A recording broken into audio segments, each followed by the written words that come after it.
অনেকে আছে ক্ষমা করতে চায় না, কঠিন হৃদয়, পাথরের মতো শক্ত হৃদয়, মাফ করতে চায় না কাউকে।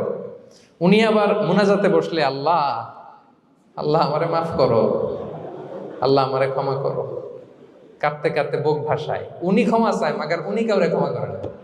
এরকম ডাকাত আছে না নাই? চিন্তা করছেন? উনি ক্ষমা চায় আল্লাহর কাছে, কিন্তু উনি ক্ষমা করে না। প্রিয় ভাইরা, ক্ষমা করুন। যে ক্ষমা করে সে ক্ষমা পায়। আচ্ছা, একটু চোখটা বন্ধ করে, চোখ বন্ধ করলাম আমি, জানা অজানা পাপের পাহাড়ের দিকে তাকালাম। এবার একটু চিন্তা করেন যে কি পরিমাণে ক্ষমা আল্লাহর পক্ষ থেকে আমার জন্য প্রয়োজন। চিন্তা করেছেন? এবার চোখ খুলুন, পাপের পাহাড়ের দিকে একটু তাকান, আপনার আপনার জানা অজানা যে পাপের পাহাড়, তাকান এবং ভাবুন এগুলোর জন্য কি পরিমাণে ক্ষমা আল্লাহর পক্ষ থেকে আপনার দরকার, প্রয়োজন। সেই প্রয়োজনের তাগিদে হলেও ক্ষমা করুন। খেয়াল রাখবেন, যে ক্ষমা করে সে ক্ষমা পায়,